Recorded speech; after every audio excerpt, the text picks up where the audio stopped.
What is going on, everybody? Welcome back to Nintendo Land, and we are back with things that you missed and hidden details in The Legend of Zelda Tears of the Kingdom. We're already over a week away, so a lot of you guys are still getting through the game, and that's completely okay. We're just going to talk about some of the baseline stats and information and secrets that we've seen so far. Nothing super deep within the game, so don't worry about late game spoilers or anything like that. We're going to keep it pretty mild. But, of course, we have 12 new things. Lots of you guys sent in things. Thank you so much. So if you find any secrets on the map or hidden details or anything else that you feel like is a cool secret that you want to share with me, make sure you leave a comment down below and subscribe to stay up to date on all things Tears of the Kingdom and Nintendo in general. And without further ado, let's get into some of these facts. So starting off the list, if you go just northwest of the Lost Woods, you will find the Kikikin Shrine, or Kikikin Shrine, something like that. But it's an entirely dark shrine which has you carrying around a Zonite light in order to see in the dark. Now, this is a way to go about it and just kind of use the light to find out where to go and to find the hidden key, but there are tons of chests in this place. And I mean like tons, probably 5 or 6 that you can collect, including one super special one. Now, what I've found useful is using a bright bloom seed, which allows you to see in the dark a lot better and to see the surrounding area and where the chest could be hidden. But there's one area that actually has a ceiling with a tile missing in the middle of it. You want to go up through this ceiling. Obviously, you can't through the tile. You have to use ascend on one of the blocks and then drop back down through that open tile. But you'll see a chest up there. Open the chest and you'll get something very rare, which is a Zonite Bow. Yes, it's a little bit different than the construct bow because this bow actually pulls energy from your power cells, making your shots more powerful and also shoot a lot further. Are you having trouble finding some shrines or maybe some light roots underground? Well, did you know that they're both connected? Yes, everywhere there's a location for a shrine, there's a location for a light root and vice versa, which is pretty cool and may even tie into some lore. Maybe when the shrines kind of fell down from the sky, they also implanted a seed underground which put that light root under there, which is a pretty cool lore thing and also really good and accurate for helping you find these missing shrines and light roots you're missing. If you were able to find yourself some golden apples, they have great cooking effects. Now, for instance, I will hold 2 apples and a piece of raw meat and it will give me about 7 hearts, where when I cook it with the same thing but one of those apples being gold, it gives me 9 hearts and a completely different meal for some reason. You can even greater increase status effects with this golden apple. For instance, I'll take 2 ice fruits and combine it with 1 apple and it'll just give me 3 hearts and obviously a time limit of 2 minutes and 30 seconds to have cold weather attack up. Well, if we use 2 ice fruits and 1 gold apple, it will greatly increase that time. It literally added over 5 minutes of extra time. So if you definitely need some type of status effect, for instance to cool you down in the desert or to heat you up in the snow, make sure you always have a golden apple with you.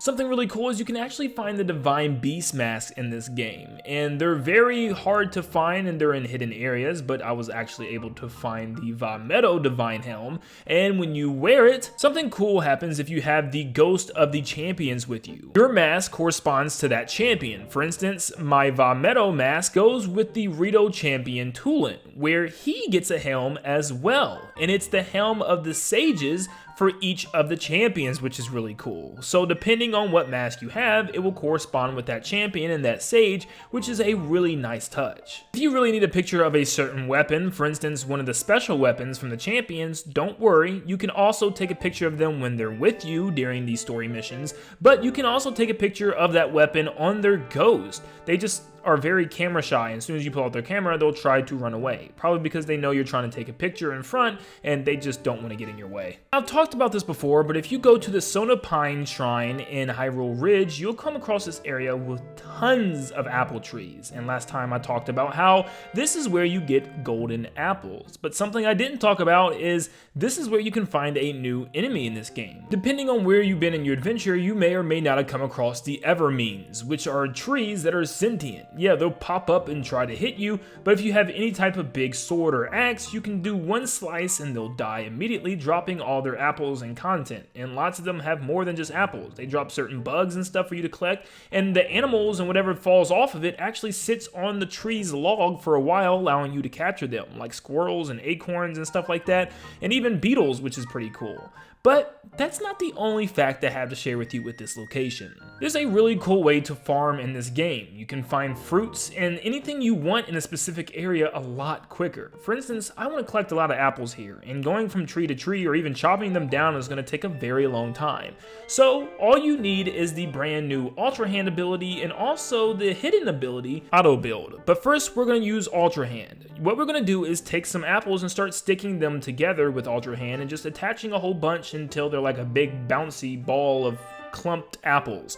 But what you want to do is do about 6 or 7, and I mean you can do a lot more than that to make this go even faster. I'd say do maybe even 9 or 10, and then when you got them all together, you can break them apart and eat the apples. But now all that information is stored into the auto build device, which allows you to kind of have an auto build recently of tons of apples, which now when you have this out, it will automatically grab apples off the tree in order to rebuild that contraption of apples you made earlier.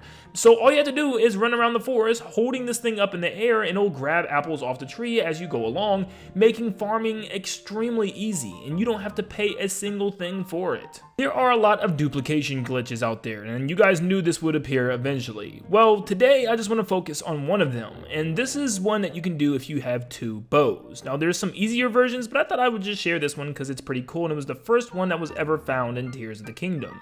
So you can pretty much duplicate anything that you can fuse to an arrow. So yeah, go crazy. But I'm going to work with this large Zonite charge. All I need to do is fuse it and then go to my settings, or at least my menu, where I can go to that bow, and what I want to do is drop it. It will keep that fused item onto your arrow, don't worry about it. You want to equip another bow, I always do the one right beside it, and then you want to pause and pause again extremely fast, where you close and open the menu quick. All you have to do is hit plus twice real quick to do that, then you'll be back in the menu, drop that second bow, and they'll both be laying behind you. Now if they're laying like this, it probably didn't work right. But if they're both laying behind you on top of each other, yes, you probably did it right, but there's still a chance it didn't work. But definitely check your inventory and you should have one extra, device or whatever you wanted to duplicate. Another way you can tell that you're doing this correctly is that when you drop the first one, you pull out the second bow, you'll see that there is a device attached to that one as well. Now this isn't the greatest method out right now, but it's definitely one that you can try out for yourself, and it works a good amount of the time. One thing I also found out is that you might want to be away from anything that could cause lag, because it seems to work better in more open spaces. The Sky Islands is not a good place to be, and neither is it to be in any type of big town near lots of NPCs. I found it best when I was by myself in a big large field where I can have time to work on this with no enemies near me, no objects, and nothing to cause the game to lag. If you've recently found the Canon Zonite device, you probably attached it to your shield or your sword, which is normal, but there's something else you can do if it's on your shield. What you can do is actually go into a shield surf, but glide, and it will put the shield at your feet still, and aim the cannon down, and activate it at the same time, allowing you to fire from Link's feet. Yes, you can be an overhead bomber as you fly above your enemy. And depending on how you're moving, you can shoot it behind you, in front of you, to the sides, or straight down, depending on your gliding formation.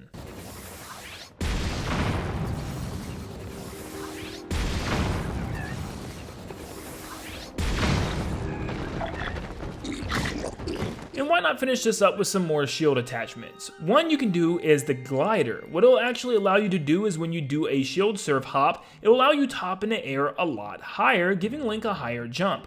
What's the purpose of this? Well, you can actually go into bullet time where you couldn't normally do this with anything else unless you got some height another way. But yeah, you can do a shield surf straight into bullet time now. Did you know you can actually fuse an Octorok balloon to your shield, which will slowly raise Link up in the air? Now you can't get a lot of height from this, so this might just be in order to get over a gap or something, or to fly across. But another thing you can fuse is bombs to your shield. The time bomb works well as well, just to pop you up in the air in order for you to get over certain obstacles, and you can even use a bomb flower as well.